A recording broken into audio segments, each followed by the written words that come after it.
Здравейте, отново сте с мен Десислава Мирчева. Отдавна, много отдавна исках да запиша за ползите от молекулярния водород и си позволявам и разрешавам да го споделя с вас това видео, което за мен е много важно. Надявам се да научим заедно много полезна информация.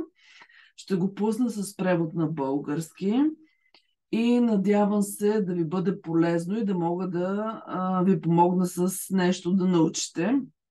Държа да прочета текста, който е под видеото. Това видео обсъжда патофизиологията на COVID-19 и обосновката защо молекулярният водород се изследва клинично. Молекулярният водород или H2 газ има и антиоксидантни и противовъзпалителни ефекти, което прави потенциално полезен за COVID-19. Няколко клинични проучвания в Китай изследват терапията с този водород при пациенти с COVID-19 и другите последователни ководи. Предварителните резултати изглеждат доста положителни, което накара доктор Чун Ханшен, епидемиолог, открил коронавируса на ТОРС през 2003, да препоръчва терапия с водород за COVID-19. Последната версия на официалното ръководство за диагностика и лечение на COVID-19 от Китайската национална здравна комисия включва вдишването на водородката препоръка. Необходими са обаче повече изследвания, за да се потвърдят тези положителни предварителни резултати. Държа да заявя, както той, така и аз, относно, че все още няма клинично публикувани доказателства, че водорода наистина ще бъде в полза за COVID-19. Нямаме право да твърдим това нещо. Тази информация е единствено за образователни цели и не представлява клинично доказателство и не е предназначена да замени насоките от вашия медицински специалист. Така че, нека да видим видеото. Казвам ви, че много ще ви хареса. Аз ще ви превеждам, но вие също може да видите тук. Молекулярният водород има много добра обосновка, за да се използва няколко клинични изследвания за лечение на пациенти с COVID. Много са обещаващи. Препоръчва се използването на молекулярен водород, но нека да изследваме подробно какво се случва в тялото.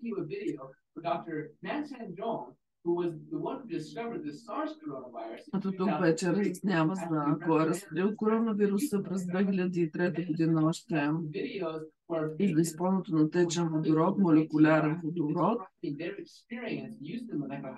и просто опита от това нещо. Да.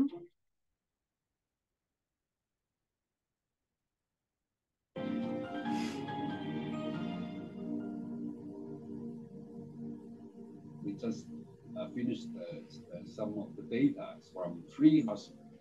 We used Това е видео от Китай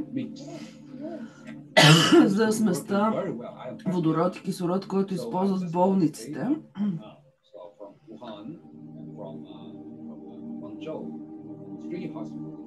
От 3 болници, общо 60 след вдишване на водород и кислород, коригиране на газа, са подобрени още на втория ден, на третия ден и съответно изписват хората.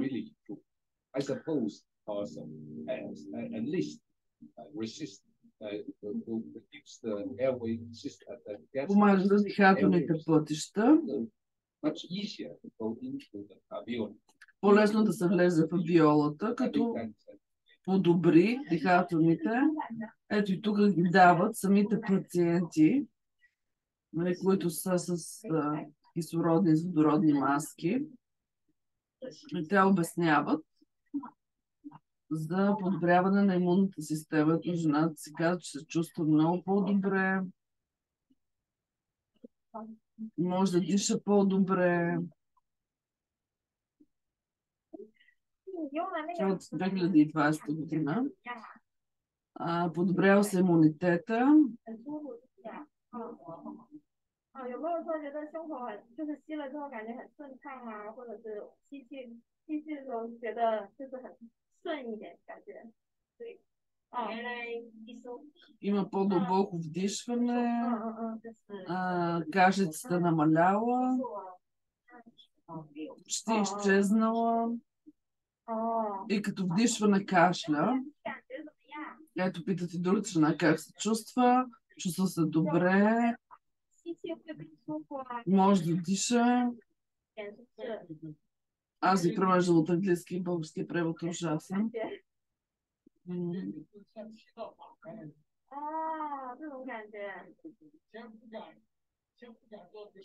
Да си поема дълбок въздух.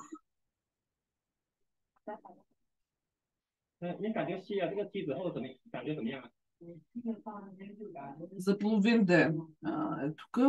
Диша, това е водородна машина. Изчезнали се болките в гърдите, по-добре се чувства.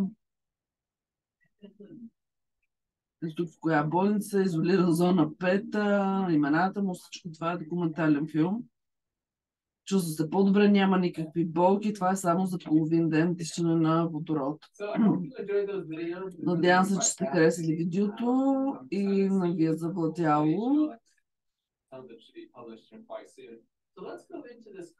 Сега ще навлезем в... Колкото да искам, не мога да ви обясня толкова научно и подробно, както този човек обяснява. Какво означава остър респираторен синдром? За COVID аз самата го преживях, затова много се интересувам от това нещо. Ето, представете си белия дроб, като там на рисунката. И COVID просто се закрепва за алвеолите.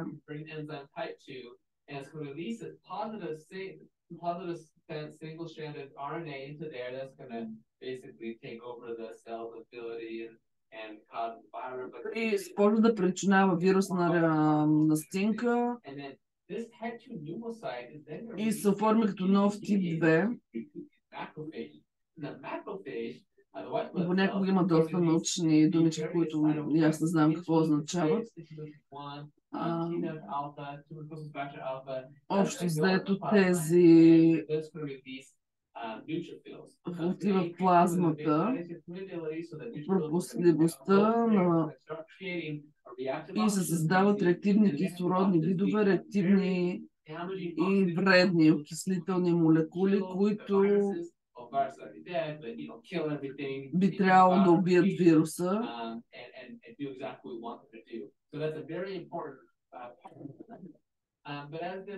Много важно всичко това да получавате повече активни кислородни и да се намали възпалението. Well, type 2 pneumocite is what's important to make surfactant. If you don't have surfactant, your lungs aren't going to work correctly. So you don't have... Ако няма такава нарушаване, дробовете ще работят по-добре. Започва възпаление, което намалява пропускливостта. И за това се започва затруднено дишане, усилено дишане, много затруднение с дишането, така се появява заболяването. Реактивно увреждат клетката, действително. И започваме да кашляме, да изхвърляме, да се опитваме да изхвърляме.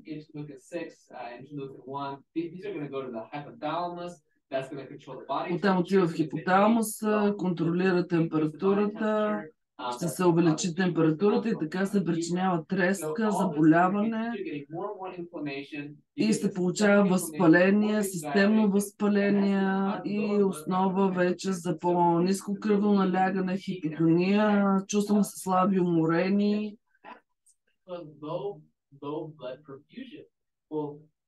И по този начин вече се разболяваме.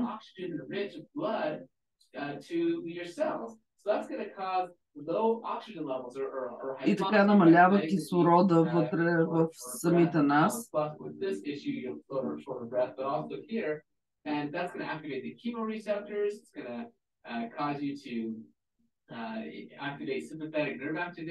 Активира се нервни, тези неща, които той говори, нарушава се сърдечния ритъм, хранителните вещества не се усвояват, метаболизма се разрушава, въобще може да се доведе до много сериозно до смърт. И затова много хора починаха. По този начин да го обяснявах какво точно се случва, като едно самоубийство в човешкото тяло. Много лошо за белите дробове. И сега ще за бъбреците също, затова удари бъбреците, има проблеми с кръвта, черния дроб се уврежда, различни тъкани, много неща, нервите се засягат и се получава остър респираторен процес. И повечето хора са починали от това нещо. Той това го обяснява, но вие си го знаете това. Остър респираторен дистрес и води до смърт. И трябва да спрем това нещо. Какво може да направим, за да спрем това възпаление, още в началото там, като започне, да накараме имунната система да работи по-добре.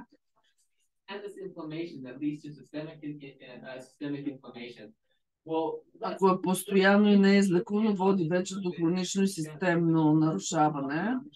Какво се случи с мен? И защо да се ползва дишане на водороден газ и въобще приемане на водород? Как може да ви помогнат тези...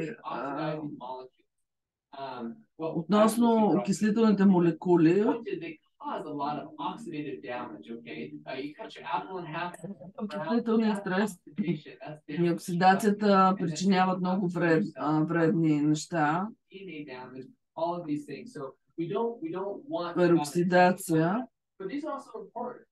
Също така много важно е тези неутрофили, те произвеждат реактивни кислородни видове, ензими, оксидоза и се превръщат в радикал супероксид. Митохондриалната електроспортна верига също произвежда като източник. Супероксида, това е, което убива патогена. Убиването, но не трябва да твърде много, трябва да се регулира. Също азотен оксид е много важно той да е наистина в добро качество, защото ще се влоши кръвния поток и ще доведе до други различни проблеми, така че трябва много добре да се регулира това нещо с азотния оксид и да се инхибитира. Изключително важно за имунната система, ако искате да бъде добре поддържана.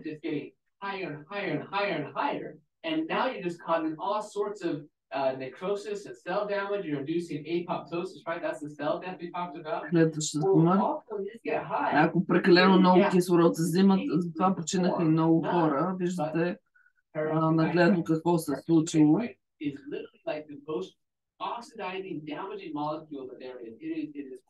Нитратът. Това е пагубно, това е лоша молекула.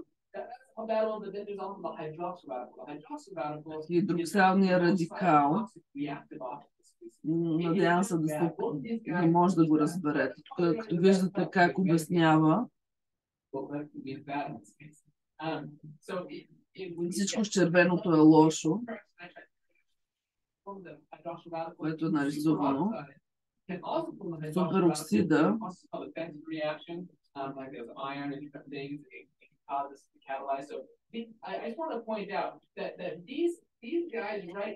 това тук, което той в момента посочва, причинява клетъчната смърт и всичко, което тези неща These enzymes are very critical to regulate these and they get hyperactivated by the immune inflammatory response we'll talk about over here. Съветът е да говори за супероксид, Normally it's just once it's done, it's magic. Once it's done, what it needs to do is quickly converted by superoxide dismutase. The body's antioxidant. Трябва бързо да се преобразува That's converted to във водороден пероксид, който се превръща в вода и кислород. Това са естествените антиоксиданти за нашето тяло, където поддържат нашата система. Клетка, ядрото.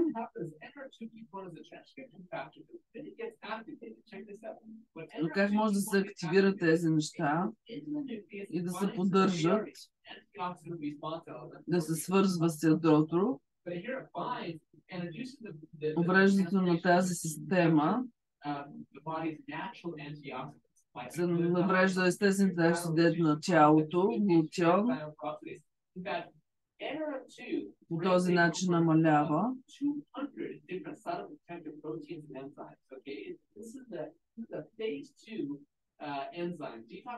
Трябва няколко пъти да се гледа това видео, за да може да го разберете, защото има много научни термини.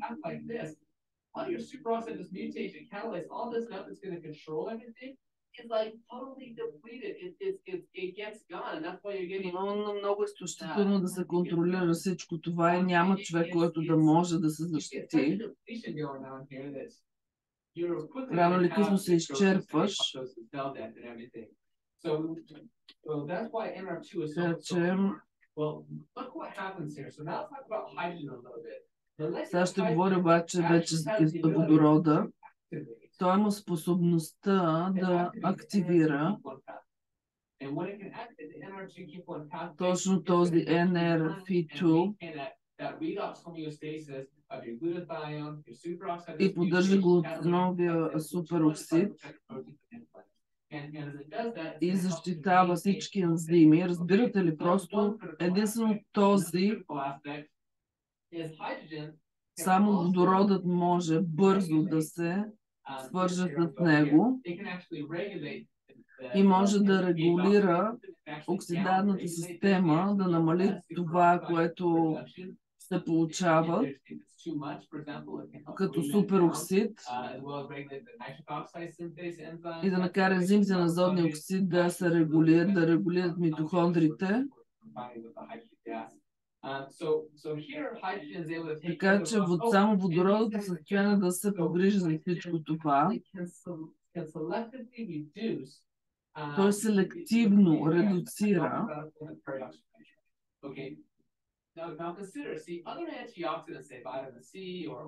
витамин С за витамин Е. There are some potential problems because in some ways, just based on reaction kinetics or stoichiometry, въз основа на киневата реакция могат да реагират безразборно с неща като супероксид и азотен оксид. Hydrogen gas can actually not react with nitric oxide or superoxide. The only things it can react with are these very dangerous and very... Водородът не може да се свърже с нещо, което не е полезно. But it can selectively reduce these guys. They can increase NRF2 activation to increase your... Единствено полезни свойства се дават за водорода, както виждате, и повишават тези ензими, които са от съществена гледна точка за регулаторната система. Така че водородният газ, благодарение на това, че много малка молекула, по-малко от кислорода, може да влезе в клетката в ядрото, където много лесно може да се свържа с тези ензими.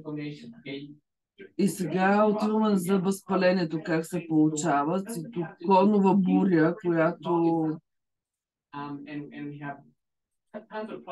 тонове от проблеми, които се случват с възпалението. These are regulated by other transcription factors like NF-kappa B, NFAT, STAT1 or STAT3. These transcription factors regulate and increase the production of all of these. Well, guess what activates these? Reactive oxygen. Okay. Well, reactive oxygen activate these guys, and guess what these guys can produce? Well, if you guess reactive oxygen species, you go to the end of the class because that's right. All of this is this whole cycle, and you can see that it's keeps on getting worse and worse and worse until you get more cell death, which results in more И по този начин може да се получи клетъчна смърт, if we don't stop, we have to stop this ако cycle. не спрем този цикъл и това възпаление. We've actually demonstrated that hydrogen has an inhibitory role or a regulatory role. Инхибираща роля има водорода, той е регулатор на всички тези, дето там ги е написал. Well, we and many other colleagues and researchers and many papers have demonstrated that Много колеги, много статии, изследвания по водород има противовъзпалителни ефекти, намаляващи интерлeukin 6 добре, цитокин, регулира НФК мазнините, може да намали, инцидира полисахариди, хипотония. Намаляването на възпалението намалява и кислородното увреждане, оксидативния стрес, който се случва. И така вирусът, който прогресира, като навлезе в клетката и може да причини вече потенциална смърт. Затова водородът е много проста, много малка молекула и тя може да помогне за регулиране на редоксен статус на клетката чрез селективно намаляване на всички тези лоши ензими.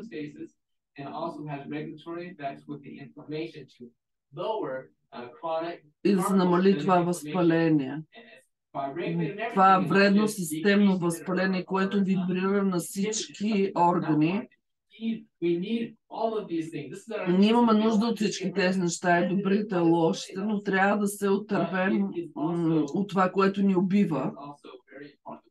Много важно е да го имаме, за да може да се случат по по-добър начин нещата.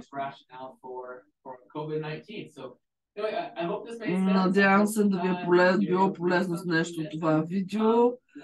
Доста сложно обяснява и цялата схема, която виждате тук, но аз много държах да ви пусна това видео просто за информация и, както казахме, да може да научим нещо интересно. Това е от мен. Спирам записа и ви благодаря отново, че ме слушахте. До чуване!